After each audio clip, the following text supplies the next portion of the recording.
A massive exodus is unfolding in the heart of Putin's empire, and the numbers are staggering beyond belief.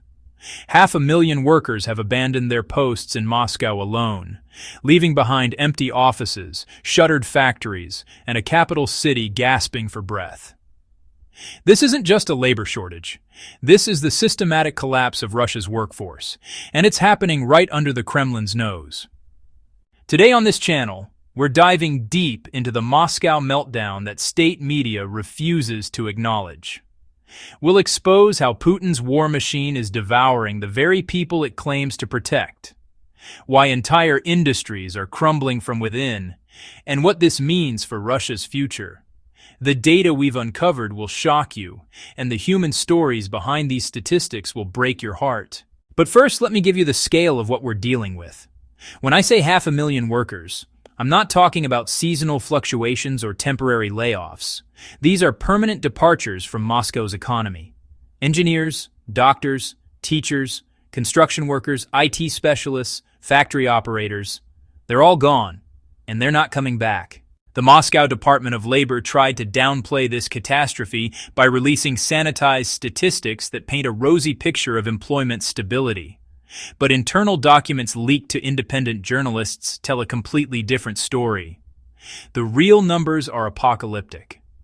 Manufacturing plants that once employed thousands now operate with skeleton crews of a few dozen. Software companies that powered Russia's digital economy have lost entire development teams overnight. What makes this crisis even more devastating is the timing. Russia desperately needs these workers to maintain basic infrastructure, produce essential goods, and keep the economy functioning while fighting an expensive war. Instead, Putin's policies have created a perfect storm that's driving away the most productive members of society. The first wave of departures began immediately after the war started in February 2022. Tech workers, journalists, and educated professionals fled the country in what experts called the new brain drain. But what we're seeing now is different. This is the second wave, and it's hitting blue-collar workers, service employees, and middle management. These aren't people who can easily relocate to Berlin or Silicon Valley. These are ordinary Russians who built their lives in Moscow and are now abandoning everything they know. Construction sites across the capital stand frozen in time, with half-built apartment complexes and office towers serving as monuments to this economic disaster. Crane operators have vanished. Welders have disappeared. Even the migrant workers from Central Asia who traditionally filled these roles are staying away. The few remaining contractors are charging astronomical prices because they know demand far exceeds supply. The healthcare system is experiencing its own version of this exodus. Moscow's hospitals, once considered the crown jewels of Russian medicine, are operating with critical staff shortages. Surgeons are pulling double shifts. Nurses are burning out at unprecedented rates. Some medical facilities have been forced to close entire wings because they simply don't have enough qualified personnel to maintain safe operations. But perhaps the most telling indicator of this crisis is what's happening in Moscow's schools. Teachers are abandoning their classrooms in droves, leaving behind overcrowded classes and overwhelmed administrators. The education system that once produced world-class scientists and engineers is now struggling to maintain basic literacy programs. Parents are reporting class sizes of 40 or 50 students with single teachers trying to manage chaos. The retail sector tells an equally grim story. Walk through Moscow's shopping districts and you'll notice something unsettling. Store after store displays help wanted signs that have been hanging in windows for months. Restaurant chains have reduced their operating hours because they can't find enough staff to serve customers. Even luxury brands that cater to Russia's elite are struggling to maintain their Moscow locations. What's driving this mass exodus isn't just fear of conscription, though that certainly plays a role. The deeper issue is economic suffocation. Real wages in Moscow have plummeted as inflation devours purchasing power. The ruble's instability makes it impossible for families to plan for the future. Young professionals who once dreamed of building careers in the capital are now looking at a city where opportunity has been replaced by uncertainty. The demographic data reveals the true scope of this catastrophe. Moscow's working-age population has contracted by 12% in just 2 years. That's not a gradual decline due to aging or birth rate changes. That's a sudden, dramatic hemorrhaging of the city's most economically productive residents. The ripple effects are cascading through every sector of the economy. Putin's response to this crisis has been characteristically tone-deaf. Rather than addressing the underlying causes driving people away, the Kremlin has focused on propaganda campaigns promoting patriotic duty and traditional values. State television broadcasts feel-good stories about Moscow's bright future while ignoring the empty desks and abandoned workplaces that tell the real story. The irony is unmistakable. Putin launched his war claiming to protect Russian civilization and traditional values. Instead, he's presiding over the systematic destruction of Russia's human capital. The very people who built Moscow into a modern metropolis are now fleeing from the consequences of his decisions.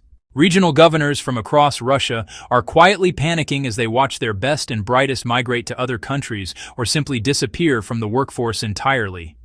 Internal communications between Moscow and regional administrations, obtained through leaked documents, reveal desperate attempts to retain skilled workers through salary increases and benefit packages that cash-strapped local governments can't actually afford. The Moscow metro system, once a symbol of Soviet engineering prowess and Russian efficiency, now operates with reduced schedules because they can't find enough drivers and maintenance workers.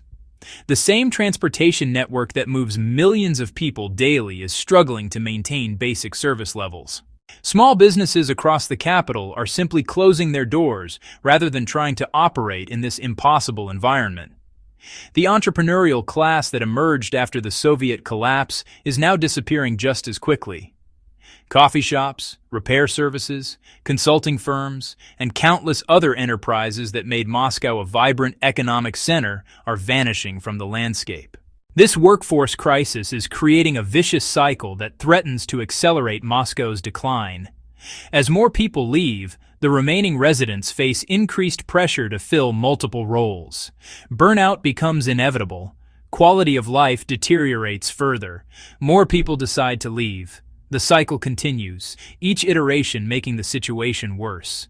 The international implications of Moscow's meltdown extend far beyond Russia's borders. These departing workers aren't just numbers on a spreadsheet. They represent lost tax revenue, reduced consumer spending, and diminished innovation capacity that will impact Russia's economic competitiveness for decades to come.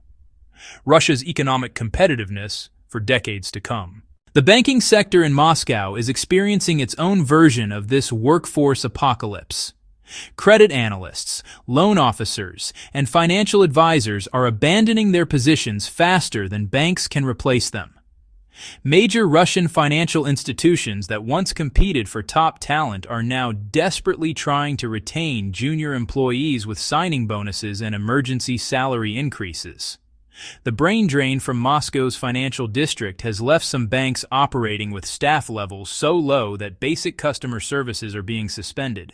Manufacturing facilities on the outskirts of Moscow paint an even bleaker picture. Assembly lines that once ran 3 shifts around the clock now struggle to maintain single-shift operations. Quality control inspectors, machine operators, and production supervisors have vanished from factories that were considered essential to Russia's industrial base. Some facilities have been forced to shut down entire production lines because they lack the human resources to operate safely. The energy sector, supposedly the backbone of Russia's economy, is hemorrhaging technical expertise at an alarming rate. Power plant operators, electrical engineers, and maintenance specialists are disappearing from critical infrastructure facilities. Moscow's electrical grid, which powers not just the capital, but surrounding regions, is operating with dangerously thin staffing levels.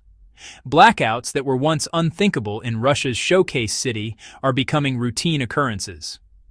Transportation networks beyond the metro are collapsing under the weight of this staffing crisis. Bus drivers, taxi operators, and logistics coordinators have abandoned their roles, leaving Moscow's mobility infrastructure in shambles.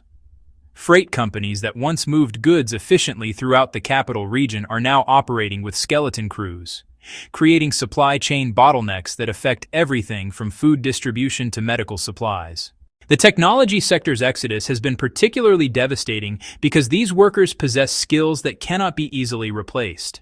Software developers, cybersecurity specialists, and IT administrators who maintained Moscow's digital infrastructure have fled to countries where their expertise is valued and their futures seem secure.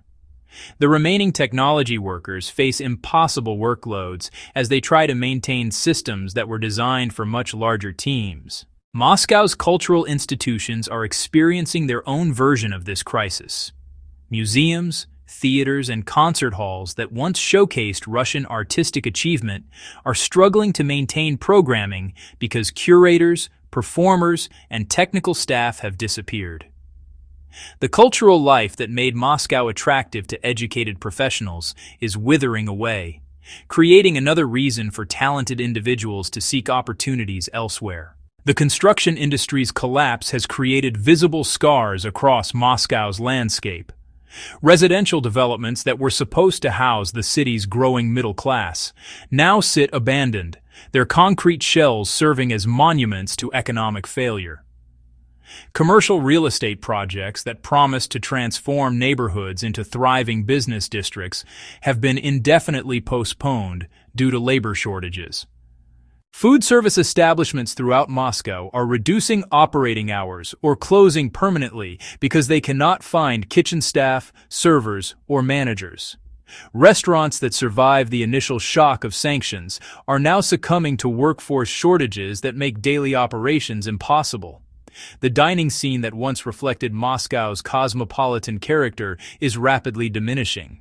Public services are deteriorating as municipal workers abandon their positions. Garbage collection schedules are becoming irregular. Street maintenance is falling behind. Parks and public spaces are showing signs of neglect because the city lacks sufficient groundskeeping staff. The basic infrastructure that residents depend on is crumbling due to staffing shortages. Emergency services are stretched to dangerous breaking points.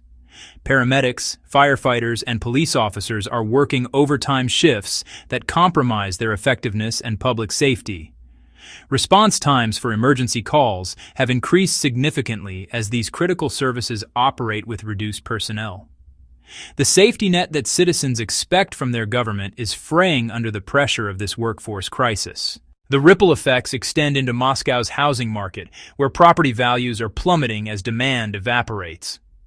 Real estate agents report that more apartments are being listed for sale than at any time since the Soviet collapse. Landlords are struggling to find tenants for rental properties as the pool of potential renters shrinks. The housing market that once symbolized Moscow's prosperity is now reflecting its decline. Professional services firms throughout the capital are closing their doors as lawyers, accountants, and consultants seek opportunities in more stable environments. The business ecosystem that supported Moscow's role as Russia's commercial center is disintegrating. International companies that maintained Moscow offices are relocating operations to other cities or countries entirely. Moscow's universities and research institutions are losing faculty members and graduate students who once contributed to the city's reputation as an intellectual center. The academic brain drain is robbing Russia of future innovation capacity, while simultaneously reducing Moscow's attractiveness to knowledge-based industries. The psychological impact of this exodus cannot be understated. Remaining residents describe a sense of abandonment and decline that permeates daily life. Neighborhoods that once bustled with activity now feel hollow. Community organizations are struggling to maintain programs as volunteers and organizers disappear.